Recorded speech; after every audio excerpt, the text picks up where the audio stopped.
Introducing our first guest on the PlasmaCast, LA Khan. 3 dead, 3 dead. They're bond. You might pull it. Where is it down? I can't see it. I think it went third side.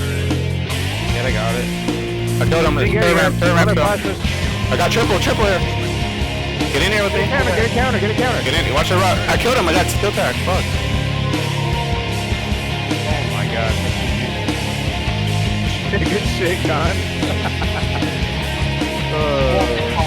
Let's start with what's your full name and gamer tag, and what region do you rep? Where do you reside? Full name, Giovanni Canul. Gamer tag is Con. Used to be LA Con. I'm in right now, like an hour from LA. So that's the reason why there's no more LA Con. Just Con now. And back in XBC used to be LA Con 420, but stopped smoking too, so no more 420. Okay, I see. Fair enough. I was wondering because for a while I remember you as LA Con 420 from specifically XBC. I remember Right. the emblem, and I thought it was the short for. For a while I think you rocked the Confidential. Is that what the con is technically short for? Yeah. The Confidential, yeah. I had Confidential on cart for like a week, and then I just shortened it to LA Con. Okay. That's what it's for, yeah. Got it. Okay, awesome. When or how did you start playing Halo originally? What about competing and entering tournaments? Was that around the same time? Was that later on? Tell me just about how you discovered and started playing Halo. It goes to the launch of Halo 2. There was a Halo 1 tournament at my local GameStop, and I didn't know back then, but Ultimega, who I teamed with later at a future tournament, was there, and I ended up winning the Halo 1 tournament and got a free copy of Halo 2. So that next day, pretty much just play campaign with a good friend of mine who didn't really get into the competitive scene, just a local friend, childhood friend, and just started playing from there. Found out about the MLG later on when online we had like clan matches and stuff, and we were competing against a lot of good teams and clans. And a sponsor was going to sponsor us, but it fell through, and I just never went to any MLG events, unfortunately. So time passed, the servers went down. I found out about XBC through another friend that used to play Counter-Strike and Halo, and he got me into XBC, and that's when I met like Zyph and Cherry and a lot of those kids too. We had that XBC squad, and then MCC got announced, and they promised it was gonna be the same as OG, and I really wasn't gonna play MCC, but Zyph and Cherry convinced me to at least try it out with them. So when that came out, I played with them for a little bit, and we also heard about like the OG tournament that they were gonna do for the LANs, and then they switched it to like MCC. So I just ended up not going to any LANs really. Like only none of like the bigger ones. The only LAN that I went to was Zyph, and Ultimega was it was called the Howie's Game Shack, which was a LAN. Well, I don't know, maybe like 10 years after everything went down. Like so, like I met this Discord, the real ones, and I met Miguel and them, and he talked about playing on LAN and how the OG experience was just it was where it's at. It wasn't like cart MCC wasn't doing it justice. So he started collecting equipment. I got invited to the first LAN, and ever since then I've just been attending every LAN. I got closer to MVC and Swift Kill and all of them. So like the level 50 LAN was the real like first time experience that I got for like an MLG type of style LAN, and I just really enjoyed it, and it was fun. It was a blast. That's pretty much how I played. That's awesome. Thanks for explaining the total history. I remember specifically running into or getting organized games going with XBC back in the day. I remember playing against, even maybe just once or twice, like playing against XBC, Khan, Zyph, Wild Cherry, Sep 7. Scotty was on there a lot. I remember playing. Gregor. Yeah, Gregor. I just remember playing like with and against a lot of that crew. You guys had like a good 6 to 8 people crew that played every day. You guys were uploading content as well. At least a few people were on different channels, streaming as well. I remember watching a lot of those games on Skulls' channel quite a bit. And yeah, that's really cool. Is the Hungry Howie's one? Is that the same one that's it's like a 4-player LAN and it's like sponsored by Waste Management, or is that a different one? Because I have a link pulled up here where it's you, I think Zyph and a couple of other people. It looks like it's a local or a regional or something. And I've always wanted to ask, do you remember this? What's this about? Is that the same LAN you were just referencing earlier? I'm not sure. Zyph was the one who knew the coordinator like really well, and he just kept me up to date, like where the location was gonna be. And, like, he was just in charge of everything. I wasn't sure. I'm not sure if that's the same one. It is Howie's Game Shack. Yeah, Says they're Howie's playing Game Shack, Halo and, 4, but they're not. They're playing Halo 2. June 8th. Sponsored by Bungie, Mad Catz, Monster Gunner Optics. This is a trip. It says it's from 2018, but I feel like that's a lie. I feel like it's from before that. Yeah, I think it's before that too. But I'm not sure on the date. I don't have it like written down or anything. But that was fun too. You know, like Gaxney, Loondog, and them showed up. You know, try to compete, and we made it to the finals. And we had to reverse them. Like we had to win 2 series to beat them. And these guys jump off. I'm like, oh, why did you jump off? That's when they're really like. Yeah. That's my first taste of LAN. You know, and it was. I just got hooked on it. Like the OG experience was just so much better than anything else. Oh, look at you here with the sniper in the library. Oh, wow. 2024 Con is hitting that shot easy. That's really cool. That's really cool. I sent you the link if you want to check it out. But I was just pulling it up for the stream. Okay. That's awesome. That's great. I had a similar experience where I showed up to a GameStop like midnight release and won or got second, and then got a copy of the next Halo game and used that to continue to play and compete. Next question. I know you said you lived about an hour outside of LA. If I were absolutely blitzed in your city, where would be the go-to spot for grub? That's a good question. You know, it's sad because in my area there's not a lot of good food places. You know, growing in LA, you have all the different, you know, cultures and, you know, the family recipes and locally owned restaurants and that. So, sadly, there's none of that here. Like, it's just small little things, or maybe like big food chains that everyone goes to, but they're not really great. You know, so I would have to say you just have to make a drive to another city to just grab anything that, you know, like actually tastes like from their country. You know, the culture that has all those family recipes, like I said, you know. So. I see. So it would have to be an entire Harold and Kumar go to White Castle style adventure to satisfy those munchies. Okay, got you. Duly noted. What pro gaming related accomplishments are you most proud of? And if you have any non-pro gaming related things too, I would also love to hear it. Like anything sports related. What's your most proud gaming or non-gaming related accomplishment? Well, in terms of like Halo, it would have to be the level 50 LAN, you know, the Las Vegas one.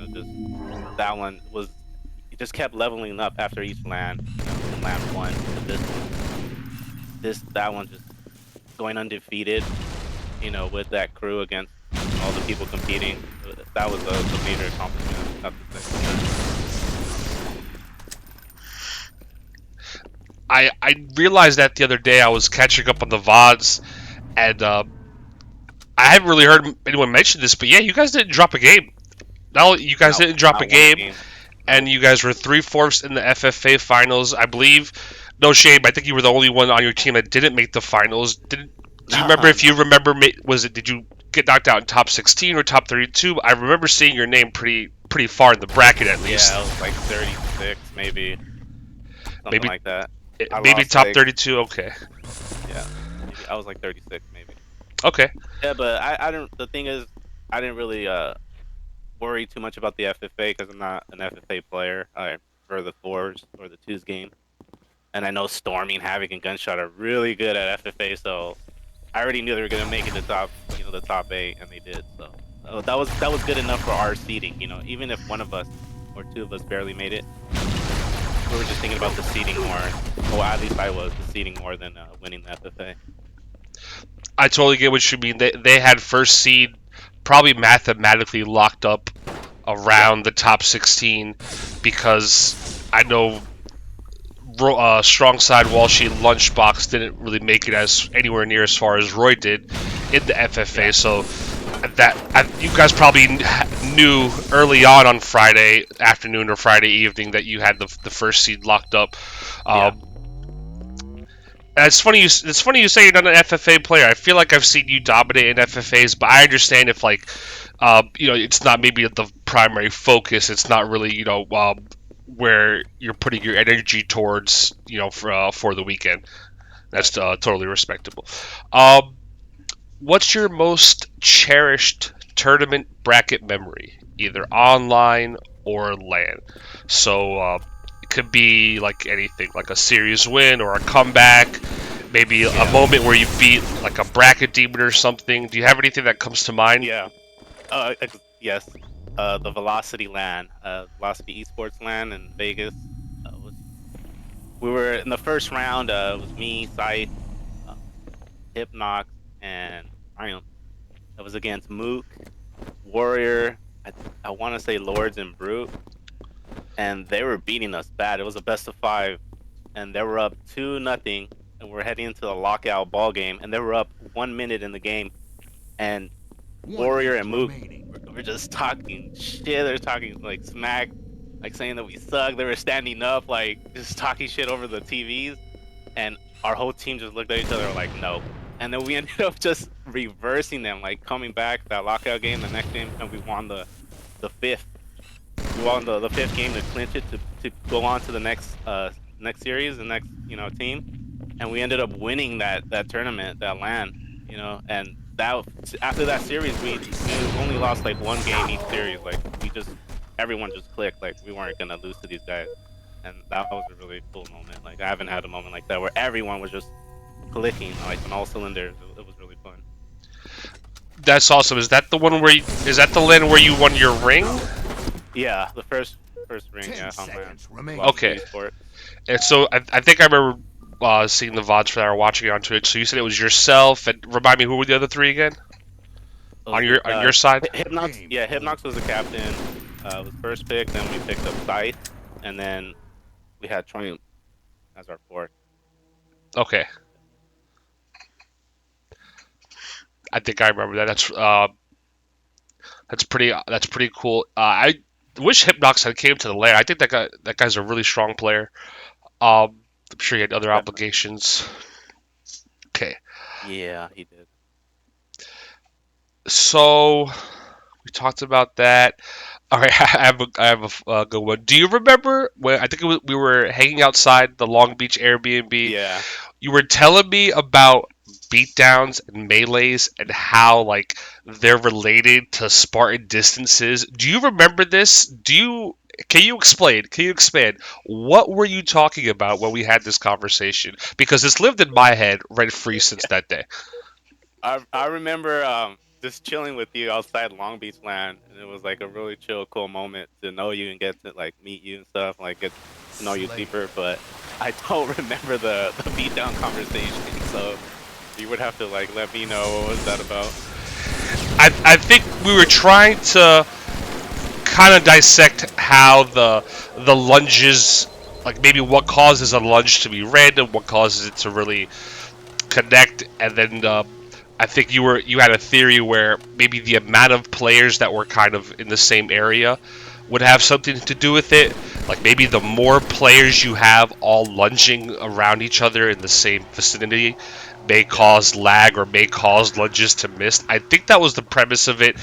But over time, what I've noticed is people miss their lunges because they're misgauging the lunge. Like they think they should be getting that connection when they're too far away, or they melee too early. A lot of people cancel the melee too early before the damage comes out and registers. Or people just miss because they're not clawing or they're not using, bumper jumper paddles, whatever. A lot of people just swing and miss because they didn't continue to look at their opponent and kind of follow through with the beatdown. Anyway, just wanted to ask, next question. What do you consider to be the most skillful form or variant of Halo? Like the Halo game and the format, like 1s or 2s or 4s. What's the most skillful to you, and what's the least? Well, I think the majority of players like that play this competitively will say obviously 4s is the top, top, and then second for me personally would be 2, and then I would say 1v1, and then FFA. Like FFA to me is it's fun. I mean, but it's mostly about like stealing kills. You can win an FFA match without having the most shots hit. You just got to be in the right place at the right time. Getting double kills, triple kills, whatever. So that's why it'll be last. But 4s is definitely where it's always been at. Even since Halo 2 came out, the clan matches was always 4s. And I forgot about Big Team, but I actually like Big Team. I used to play Big Team, and I would put that after 2s. So it would be 4s, 2s, Big Team, 1v1s, and FFAs for me. Okay, and specifically Halo 2, I assume? Yes. I never really... I played Halo 3, like, briefly. Halo 1, obviously, it'd be 2s, where it's at. And never got sweaty like all the good Halo 1 players are, but I actually like Halo 1 a lot. So it'd be Halo 2 in terms of, like, the best Halo, and then Halo 1 for me. Okay. Halo 3. It's a pretty agreeable opinion. Just like to ask people like their thoughts on that, because depending on when you started Halo, depending on what you've competed at, a lot of people have different answers. A lot of very successful Halo players will straight up tell you like, hey, Reach was their favorite, and they love Halo 4 and they loved Halo 2 Anniversary, and they have excellent memories from competing and from LANs and from winning lots of money. It's just pretty interesting how many games we have in our series that all mean something to people. Next question. When you consider, when you're thinking about like the GOATs of the game, like the greatest Halo players of all time, what do you value the most, Con? Is it like average placing, career earnings, maybe the impact they had on the scene, what type of tournaments they won, like globals or nationals? That conversation specifically around like the HCS top 25 changes event to event. Some people should be on that list, some people should be off that list depending on who you ask. What do you value when you think about people that are now in your category of tournament winners, people that have won big LAN events? I mean, for me, it's something simple, just who shows up to the LAN. I'm just specifically thinking about Halo 2, because that's the game I mostly played the longest, the most, Halo game I played. Uh-huh. I was just talking to Gunshot about that, like, before the LAN, the Vegas LAN, and he would have a different answer, because he's been in every Halo, pretty much, So, but for me, it's just something simple. Who shows up to the LAN, or, to me, showing up and helping out is something that I enjoy doing, and I've seen, like, other people, like, from the Discord just show up and just to have a good time, help out, little things, big things, and I appreciate that. Like I met Walshy, and Walshy was a really cool guy. He's always, he's really chill, and I can't say that about other, Halo pros that I've met. So I could concur. I think Walshy's a great human being, and also had a very like consistent career, like availability. Like this dude competed for a while, then Casted didn't really run away from the scene, like has continued to be in it. I think he's also won like a an esports lifetime achievement award as well. Yeah. So shouts to Walshy, and I also think I would put Walshy still near the top no matter what, because he was just around for a while. He really stuck around longer than most of his competitors. Beat the Ogres before joining them in Halo 1. Maybe one day we'll have him on the Plasma Cast. Anyway, next question: do the Ogres lose today in Classic Halo? If they showed up tomorrow, we had another level 50 event. Let's say tomorrow or a couple of weeks from now. Do you guys sweep? Do you guys just go undefeated? What do you honestly think about people that that can also say they have undefeated records, big tournament wins in this game? Do the old players clean house, or do modern players have it? That's been a good topic in the Discord before. And what I think is, if we were to play them in their prime like back then against us right now, I still think we would probably win. Just because me and Gunshot, we did a lot of nerdy stuff, refining our plays, our movements on the map, how we're moving together, how we're countering the setup of the other team. We went really deep. We watched VODs and stuff of the old pros back then, how they set up, what worked for them, and Gunshot brought a different aspect to that with his Infinite, experience. How Infinite is a faster paced Halo, and we wanted to bring that to Halo 2. And if you watch level 50, we were aggressive all the time, and the other team didn't know what to do. So if the Ogres and them come back now, I think they will resort back to their old playing style of just setting up, slowing down the game, and I think the faster paced Halo is going to win more games than not. So I think it will be really close, but the faster, if they can evolve their game style, their setups to faster pace, then maybe, we'll be having different conversation. But as of right now, the level 50, Stormy, Gunshot, Havoc, and me, we were all really aware of what to do and how to do it, and how to keep the game fast in our favor, and that's what we ended up going undefeated. I definitely concur, not just as a modern Halo player, but as someone who has seen the same phenomena occur in other similar titles, like Call of Duty 4 Pro Mod, Smash Melee, and Marvel 2 specifically.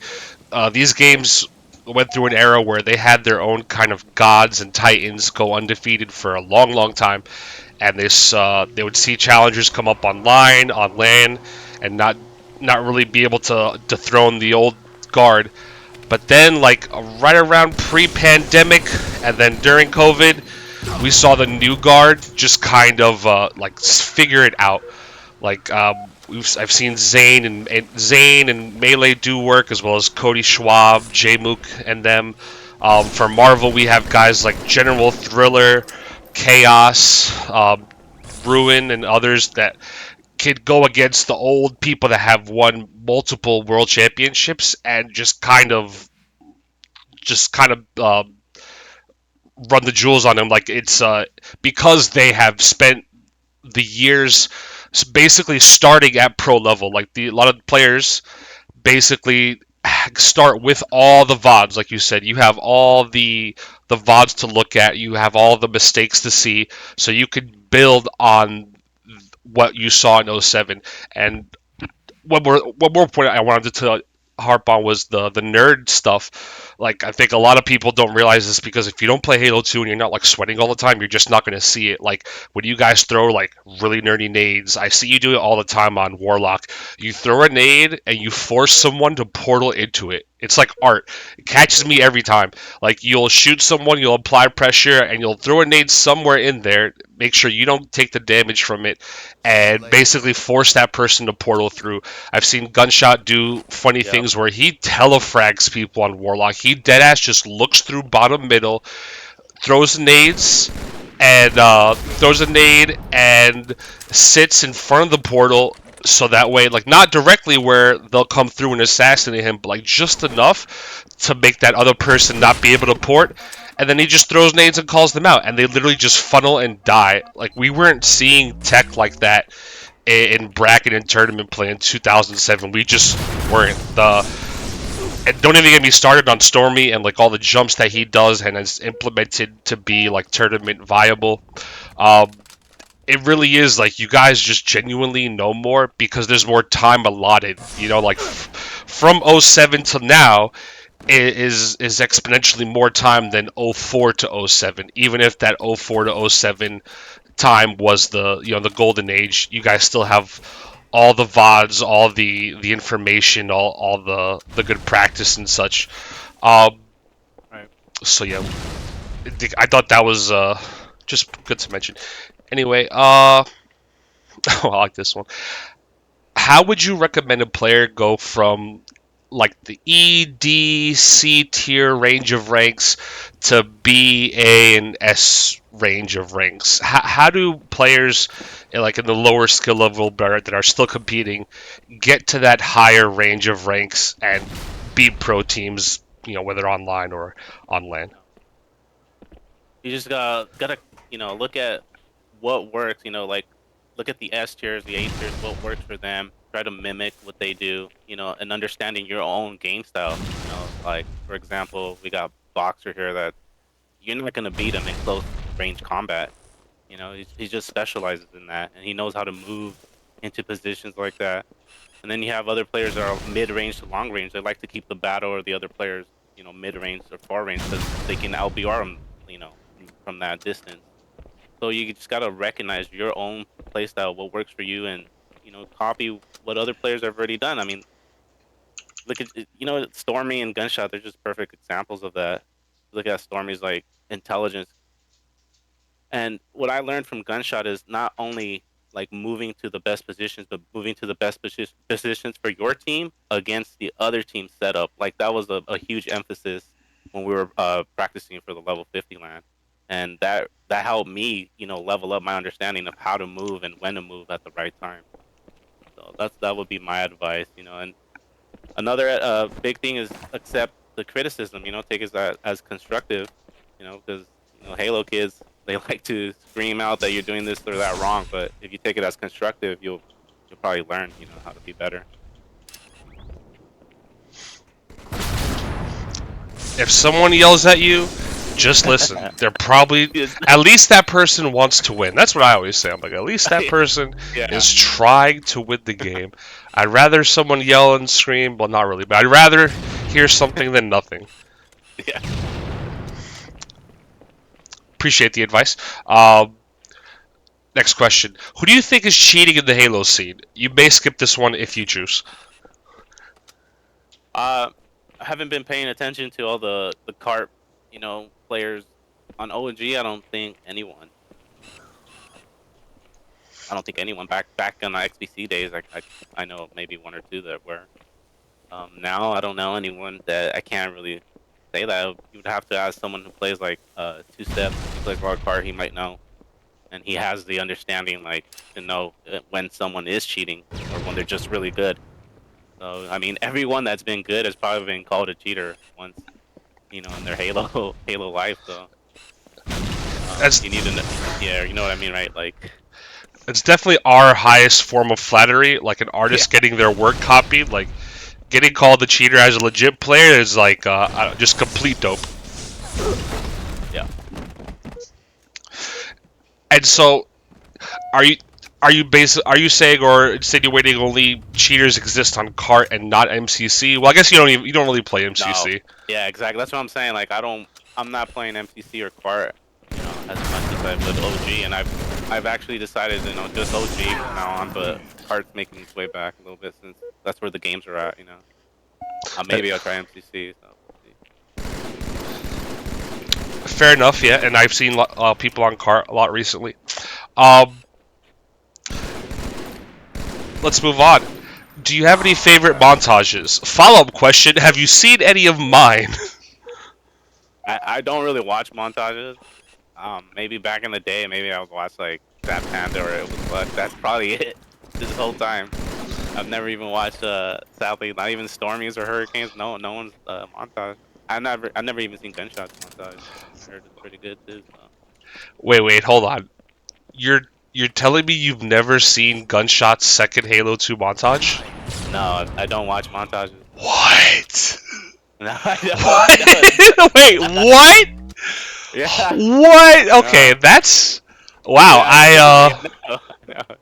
I'm pretty shocked. Yeah. I don't know why. Like, it doesn't catch my attention to watch that. That's crazy, dude. I don't know how else to equate that. That's like, I don't know, that's like saying like I watch movies and films, but I haven't watched like I don't know, like The Godfather or something. It's like Yeah. it's like the first one that many people have watched. Like it was Yes. one of the first ones that like broke out Yeah. of like Halo 2 forum, MLG Pro forums, and you saw it a lot on like YouTube, Mythica, and other sites. Wow, we're gonna have a sit down one day. We're gonna have a segment or something where we just force you to watch every classic Halo 2 montage, or maybe at least 10 to 20 seconds of each, if your attention span can handle it. Oh my gosh, Yeah. I'm at a loss for words. Okay, next question. I have to move on.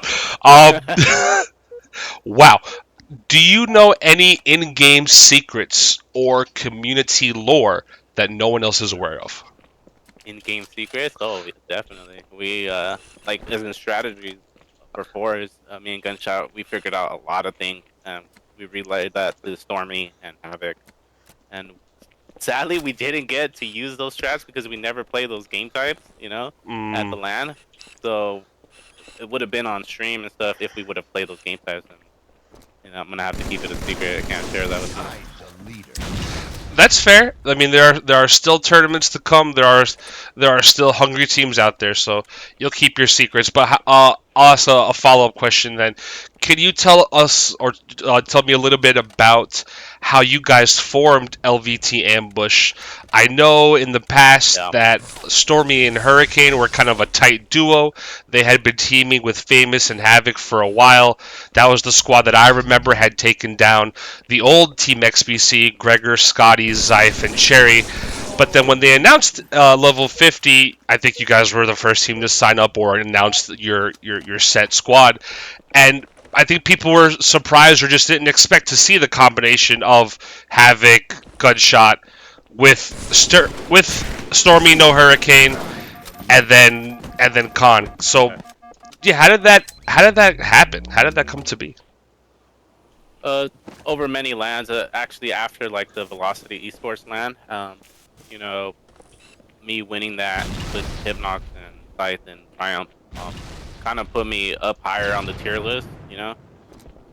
As a Mhm. good teammate. And so we had another LAN coming up where we did at the HyperX Arena in Vegas, and for that LAN, it was a really small invitational LAN. It was open for a while, but then we had to cap it because we were testing the servers, the neutral host, for the upcoming level 50 LAN if there ever was going to be one. And Gunshot was there, Stormy was there, Havoc was there, Build, all them, and I ended up going undefeated with Hypnox that whole weekend, also. And after that, we had a sweaty Sunday. So the top 8 we're gonna pick, and Gunshot and Stormy were captains, and Gunshot saw that I was playing really well that Saturday, so he picked me first, and we ended up sweeping Stormy's team. He had Swift Kill, and he had a good team, but we ended up not dropping a game. And so after that, I was just like, man, me and Gunshot were just talking, and we were like, man, that was really fun. Like, really sweaty Halo 2 on LAN, on neutral host, is where it's at. Like, it feels like the new meta. Like, no more one host advantage. And we ended up talking like maybe we should do this. Form a God Squad for the OG LAN, and level 50 was announced. And Gunshot asked me if I was serious about teaming. That he liked my gameplay, my style. 5 minutes remaining. Obviously, and then he asked me who were the other 2 that he would want to team with. Like, we both at the same time answered at the exact same time, Stormy and Havoc, like in the DMs. Wow. Okay. So we already knew who we wanted, and Gunshot was closer to Havoc at that point, and he talked to him, and he was on board. And then we had to actually wait for Stormy to confirm because of his job. He requested it off and he got denied. I remember hearing So about that. yeah, and so like people were like, "Oh man, if we don't get Stormy, who we're gonna pick up?" And it actually the week before the level 50 land, he confirmed. So that's how we formed the squad. It was just a matter of going to the lands and playing with each other and knowing each other and like we already knew who we'd wanted to form that level 50 ambush LVT squad. So, and it worked out. That's really dope. I remember hearing about. Well, I remember. I'll let Story tell the story, but I remember him saying he wasn't sure, and then work denied it.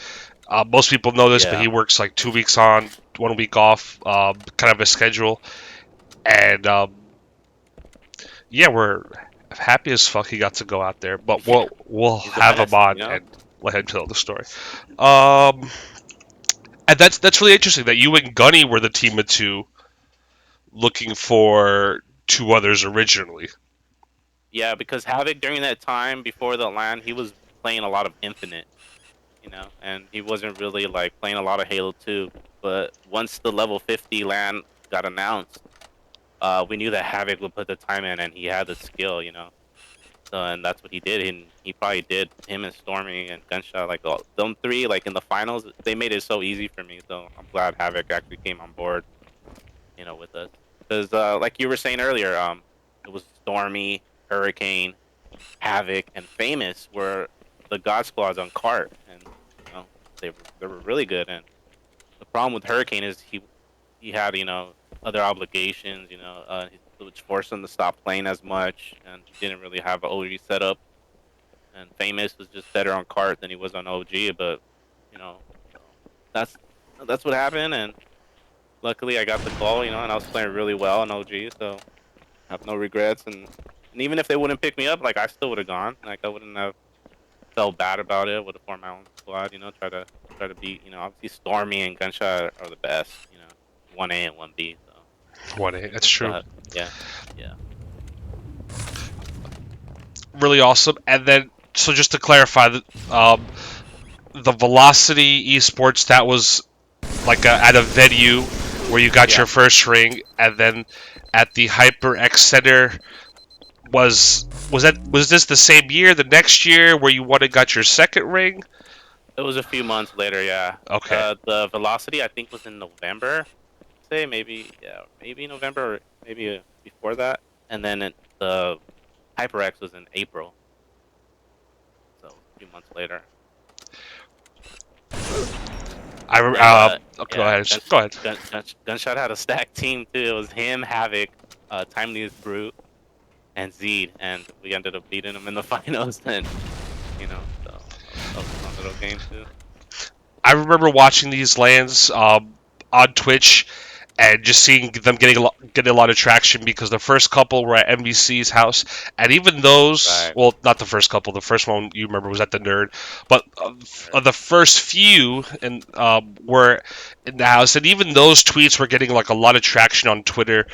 Jake Lucky would post like those clips from like grand finals at MVC's house, but then like we started seeing clips of you guys at LAN centers, like in like the arenas, and we're like, oh shit, like this is only getting bigger, this is only getting larger, and then it culminated with that, or it felt like it culminated with that level 50 announcement. Right.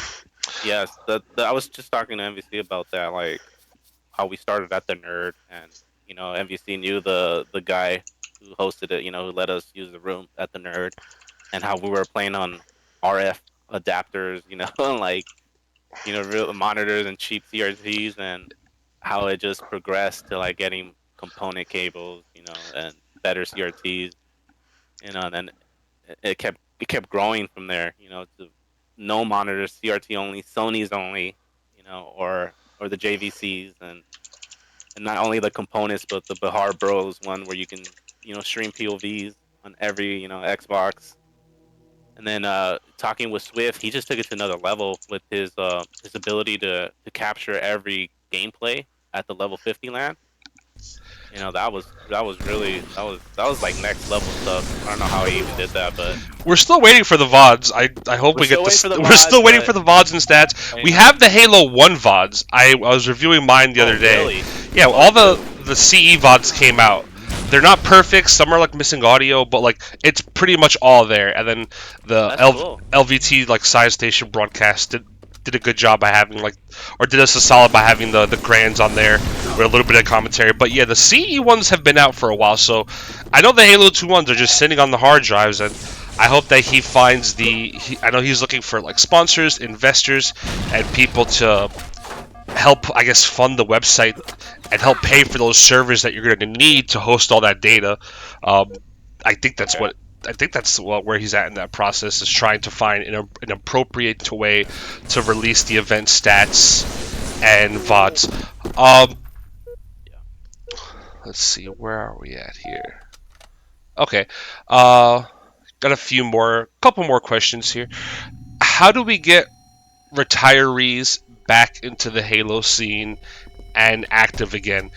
When we had during the pandemic, or like around the 2019 to 2021 era, like between Halo 5 and Halo Infinite, we had a lot of grassroots tournaments where we had like Halo 3 on LAN a lot, we had Halo 1 on LAN a lot. The real ones were doing tournaments like every week, it felt like, and we had a lot of older players come back, like old OGs from the MLG days, and even like OGs that were considered OGs because they had played like between 2007 and 2012, like OGs from like 360 team doubles 2012, but there were strong players like Correx in them.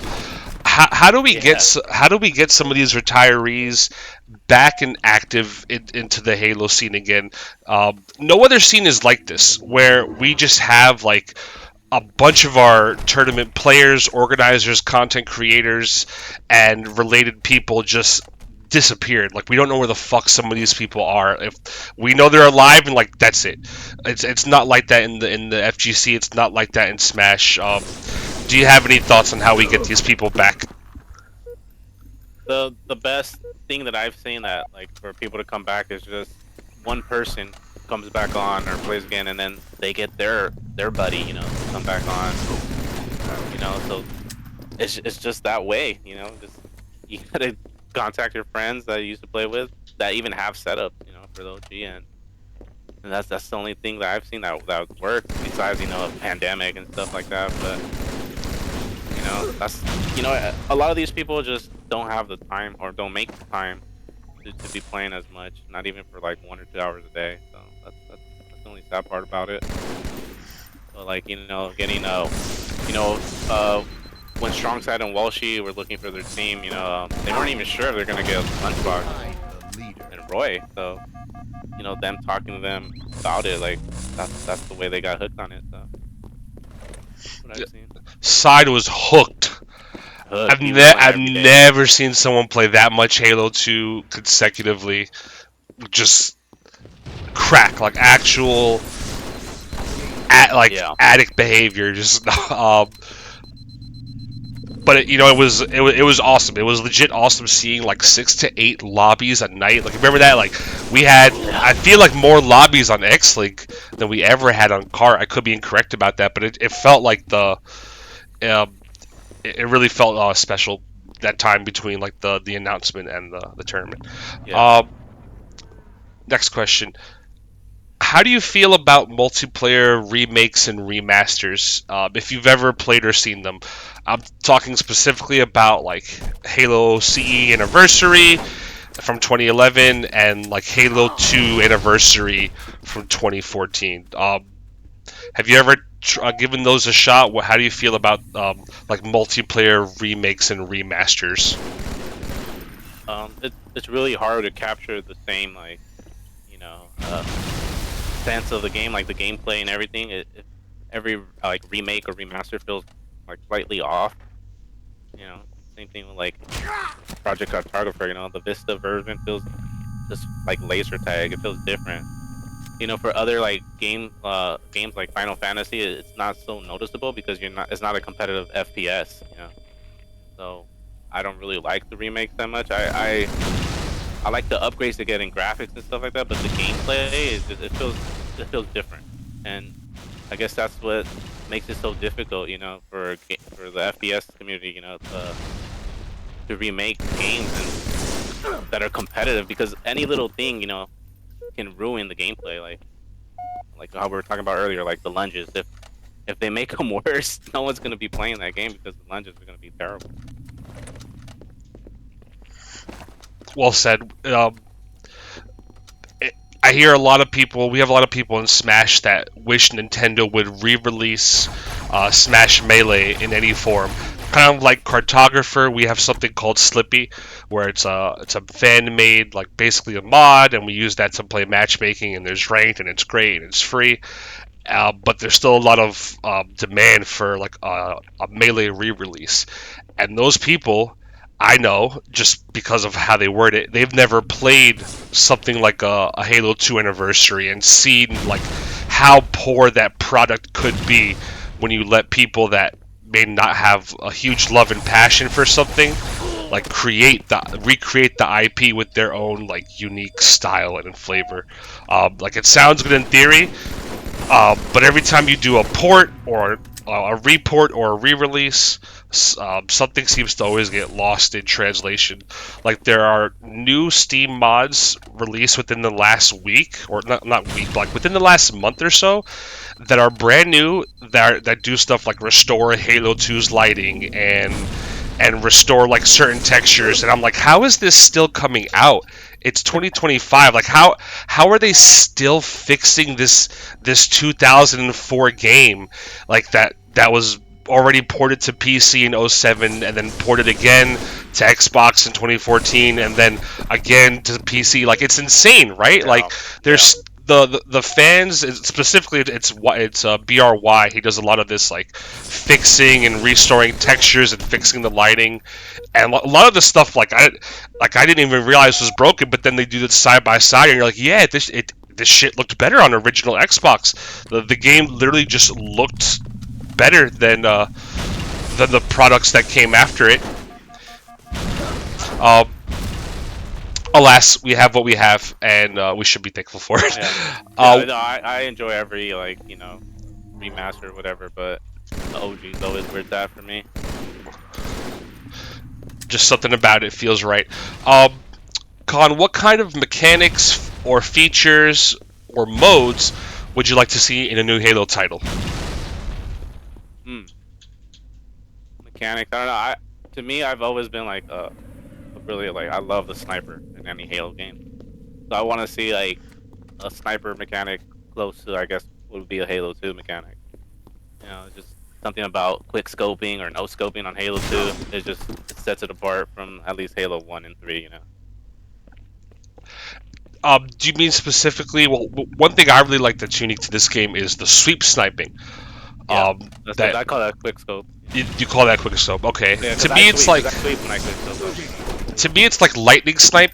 You've never seen a montage. This won't make sense. But so yeah, like so sweep sniping basically, it only exists in this game, right? Where you can literally shoot and then swing the reticle across their face. I don't know if you remember this Havoc play from a couple years ago. I believe it's during one of these lands that you referred to, where he snipes a guy from bottom blue to S3, and you can see the snipe like hit the wall, Yeah. but because he swung the reticle correctly across the head, the game gave him a headshot, and it's on land, and it looks weird, it looks funky if you're not used to it, but he knew exactly what he was doing. It was a perfect shot. You shoot, and then you move the reticle across the head in this game. I agree. I would love to see that unique skill or feature in a newer Halo title, because I do it by accident. Like when I'm playing Halo 3 or Reach, like I'm just so used to it. We're so used to sniping like that I miss shots from people that are walking still because I'm trying to swing my fucking reticle across their face, and it doesn't work in Halo 1 or Halo 3. Yeah, exactly. Yeah, the Halo 2 snipers, everyone that's, you know, played Halo 2 competitively and I've spoke with them, they love just the sniper. It's so different in this game, and it's like in a good way. If the game is crack, the sniper is like the biggest piece. It's Yeah. like it's the biggest best piece of crack cocaine that is in this game. Guaranteed to keep your kids at home and occupied for 8 to 12 hours. So we know next question. We know your favorite Halo game is Halo 2. What can we do to keep the game alive? What can we do as a community, as a scene, as tournament competitors, champions? What do we have to do to keep the game and the scene alive, in your opinion, a little bit longer before, ultimate heat death of everything? Yeah. The thing that I've seen work the most is having LANs. That's it. Like, having LANs brings people to come play a month, 2 months before the LAN, and it just keeps the game going. It's like there's gonna be a LAN, I think, pretty soon next month, and I'm pretty sure like the Halo population is gonna go up before the LAN because people just want to play and not show up rusty and get dumped on. People want to go and win. So Right. The LANs are the main thing that bring the population up for sure. Is that the Rampart LAN or the Carolina or Charlotte LAN? That's Both. Like, you're gonna see okay. just people, playing more. But it has an effect online, So LANs are where it's at. I agree. There's no other remedy like having an event to look forward to, like as a spectator and as a competitor. Just knowing that there's something on the horizon, really like, gets the juices flowing, or gets people more open to sitting in team pick for several hours. And on top of that, I think that LANs are great, and then we could do more of, having more people at the LANs, however it's feasible, if we can accommodate more people. But having just more LANs, more like LANs in different areas to accommodate people's travels. I would love to see more international people. I thought Level 50 was really cool. One of the things I wrote about was just how many different countries we had represented. Like, we had players come and do well from the United States and Canada and Puerto Rico and Colombia and the UK, right? Like, it felt like a global affair. And I don't know if Wog is from Australia, but he definitely has the accent, so I'm throwing him in there as well. Wello and I had tried to fundraise a player's trip.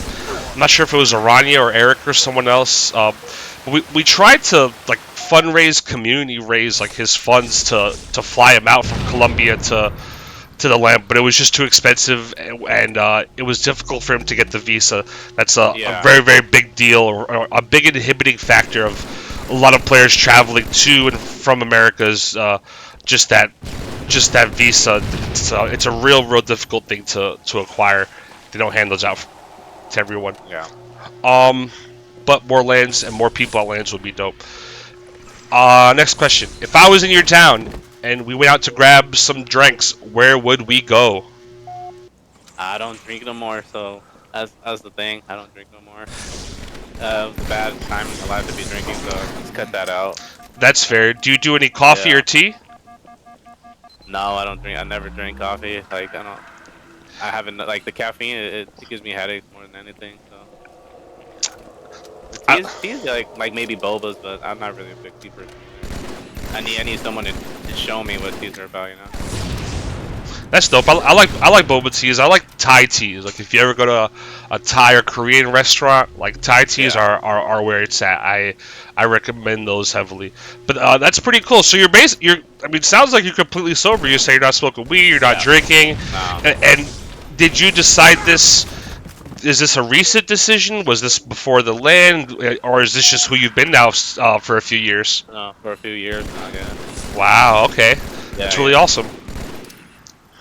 Yeah, the drinking part was just not good. Like too much drinking is just not good.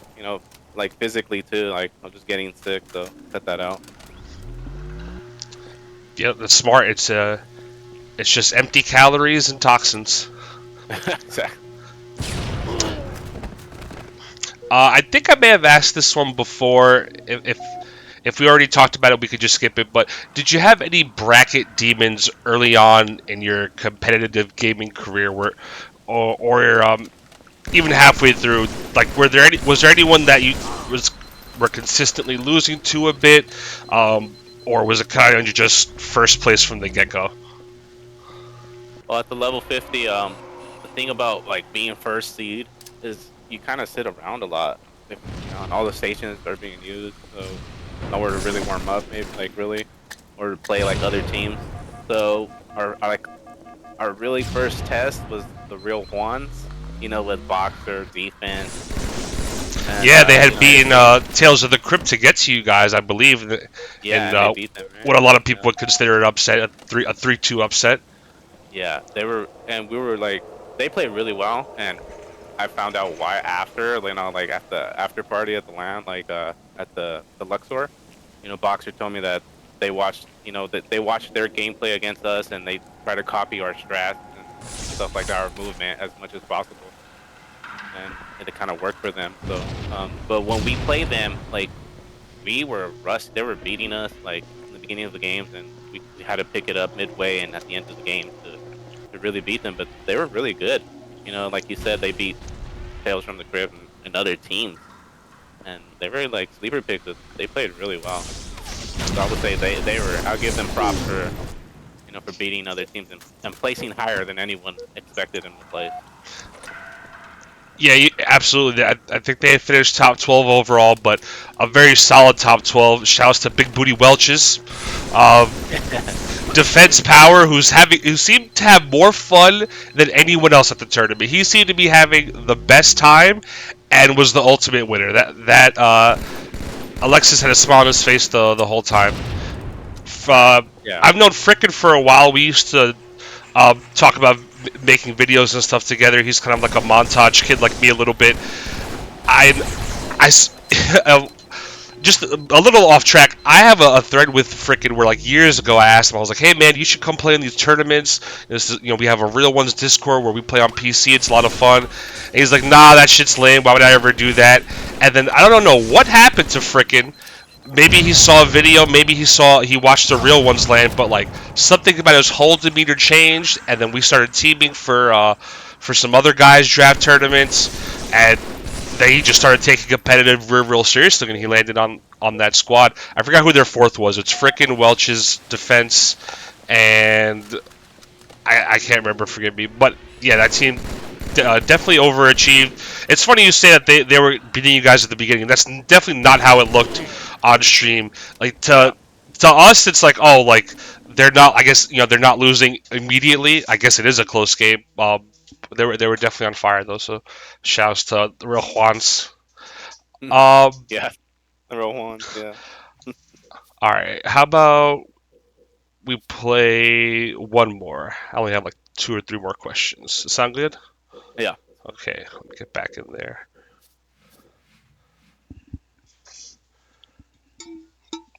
How you feeling so far? You feeling good? Yeah. Fun. Fuck yeah. Okay. I love to like talk about things, like maybe other people would have never like known. I was kind of disheartened when I was rewatching the VODs. I was in Vegas that weekend with you guys. I had to split my time though. I was doing Halo 2. I also did Halo 1. Placed top 8 in that. Let's go. And my girlfriend was with me. She was going to a friend's wedding who was in Vegas, coincidentally, like that same weekend. It was a whole thing. So I was in our Airbnb watching the Twitch, like being an Uber, taking my girl to the wedding and stuff. And after you guys had won, I noticed there was no interviews. There was nothing actually. The stream just fucking ends. They don't really give you the mic. They don't really ask you guys anything. The audience is kind of left in complete darkness about just the identity and the history of you guys. And genuinely, if you rewatch that broadcast, there isn't a whole lot of kind things said about us. Like we get a lot of shout outs as a community, as a Discord, as a clan or whatever.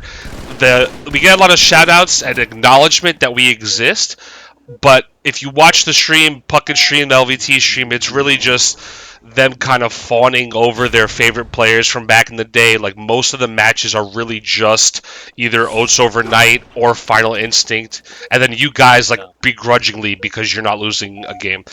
And they just kept saying this over and over again. These guys, they haven't stopped playing Halo 2 for the past 20 years, which I thought was laughable because I know for a fact that if they had swapped the discs and the Xboxes for Halo 3 and 360s, you guys are probably still making top 8. Like Stormy, Havoc, and Gunshot are nasty Halo 3 players, like nasty Halo 3 players. And if you're a nasty Halo 2 player, you're automatically a very, very strong Halo 3 player. It's watered down. You don't have to think as hard. The game doesn't have...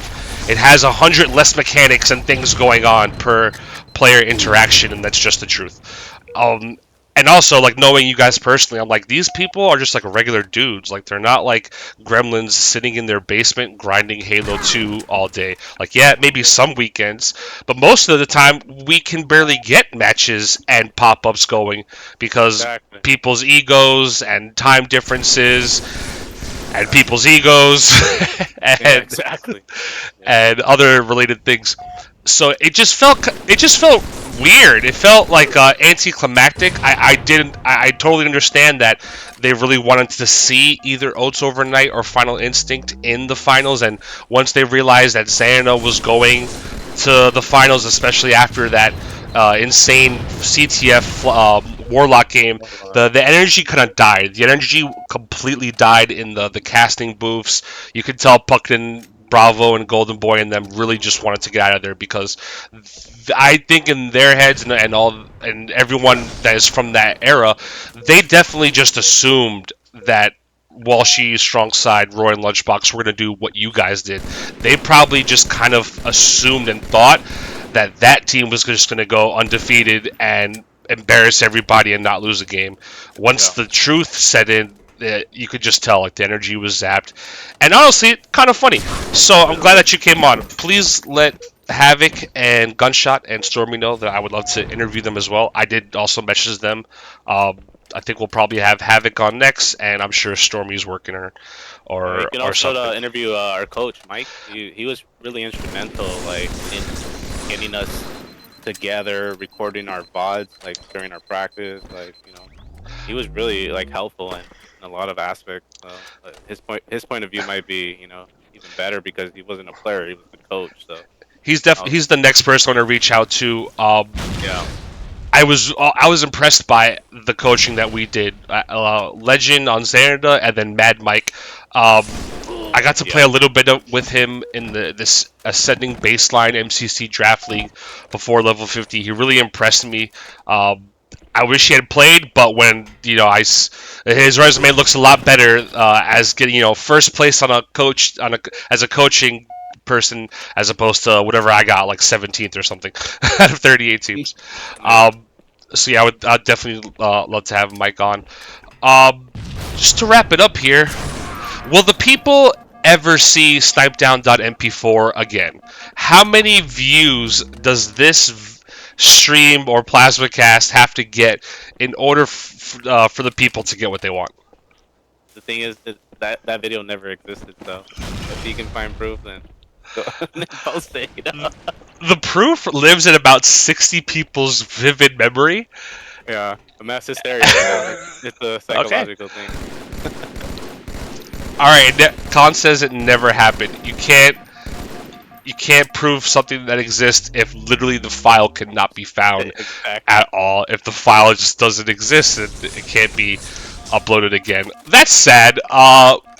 But good to know. If you clip an embarrassing play on someone, do what Submain does. Keep it in a hard drive.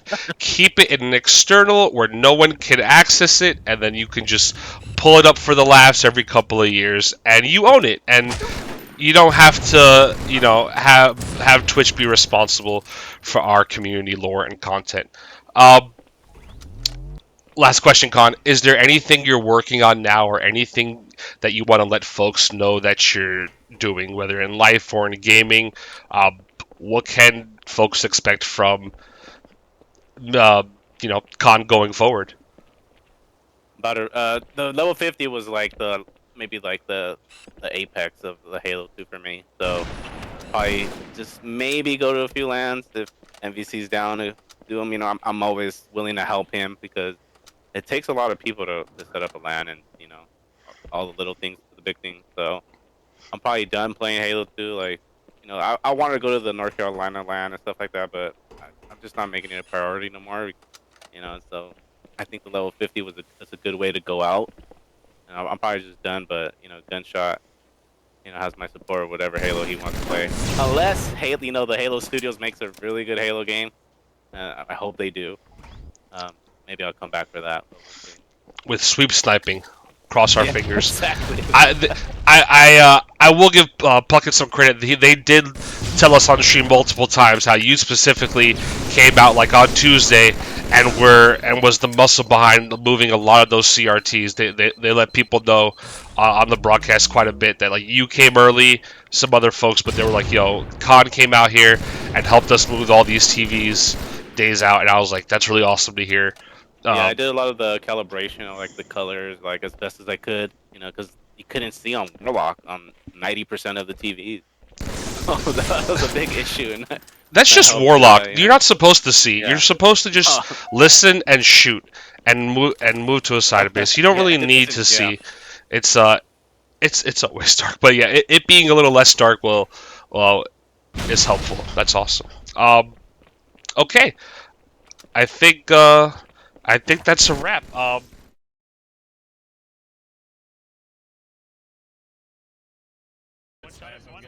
One still hiding. Got him. Great snipe, I think. He's weak. One hit from our jump. I was gonna come home. Okay, I lost sword. His sword arc on one hit. Out in the open. One hit with sword. Don't let him get another kill. One shot there, jump up. They're split spawns now. I need Anything. well. Our rock con. He did. They're Pink one and they're one shot straight. P2. One shot P2 again. Nades, dude. Got him. Their car. Our pink coming in to flag. One shot under the Our bubble. flag. Our One turnaround.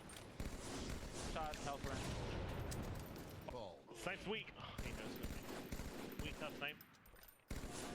Window. Can I Under get glass. One shot under glass. Red shot. Okay. Maybe green. Maybe green. Maybe green.